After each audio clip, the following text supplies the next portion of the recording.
भाई बहनों, आज की रोटी के हर सदस्य व्यक्तियों के लिए येशू ख्रिस्तांची मधुर नावाचे संस्कार. आज की दिनांक 18 नोव्हेंबर 2023 शनिवार. तिरस्कार करणारे मन. मला व्यर्थ विचाराचा तिरस्कार आहे, पण तुझे नियम मला आवडतात. स्तोत्र. संवर्ष 19 अध्याय, संवर्ष 13 वचन. सर्व क्रिया विचारा क्षेत्रात उद्भवतात.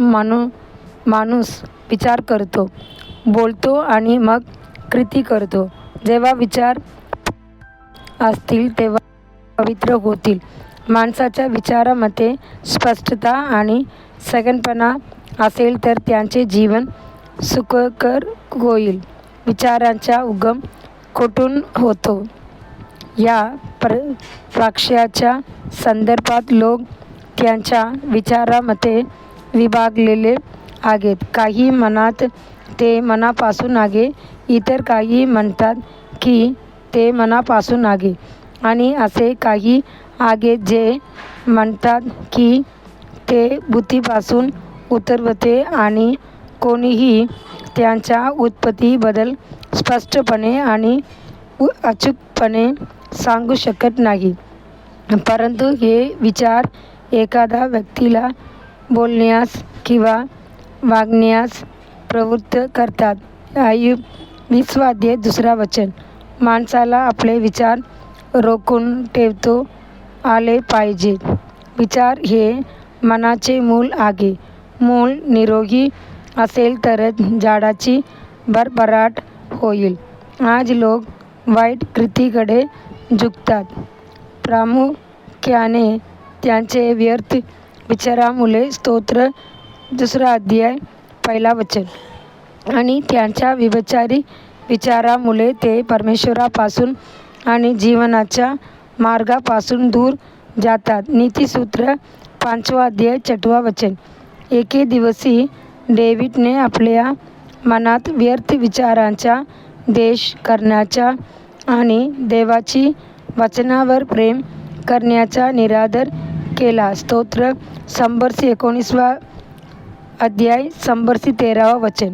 येथे आपण डेव्हिडची 2 महत्त्वाचे वचनविरुद्ध पाहतो. व्यर्थ विचारांचा द्वेष करणे आणि परमेश्वराच्या नियमावर प्रेम करा. व्यर्थ विचारापासून सावध राहण्यासाठी तो सतत परमेश्वर अवलंबून होता. त्याने प्रार्थना केली, हे देवा, माझा शोध घे आणि माझे हृदय जाणून घे. माझी परीक्षा कर आणि माझी चिंता जाणून घे. स्तोत्र. संवर्ष 39 अध्याय 23 वचन. प्रभू येशूला सर्व माणसाचे विचार माहीत होते. फरीसी आणि सदुकी यांचा समावेश आहे. मत्ती 12 अध्याय 25 वचन. ते देवाच्या गोष्टीकडे लक्ष देत नसत, तर केवळ माणसाच्या गोष्टीकडे लक्ष देत नसल्यामुळे प्रभूने त्यांना सल्ला दिला. मत्ती 16 अध्याय 23 वचन. जेव्हा जेव्हा तुमच्या हृदयात दुष्ट विचार येतात तेव्हा पवित्र आत्मा त्यांना रोखतो आणि स्वर्गीय विचार आणतो. पवित्र शास्त्र म्हणते, कारण दैहिक बुद्धी असणे म्हणजे मृत्यू, परंतु आत्मिक चिंतन करणे म्हणजे जीवन आणि शांती होय. कारण दैहिक मन हे देवाशी बाहेर आहे, तर मग जे देहात आहे ते देवाला संतुष्ट करू शकत नाहीत. पण तुम्ही देहात नाही तर आत्म्याने आहात. जर खरोखर देवाचे आत्मा तुमच्यामध्ये वास करत असेल.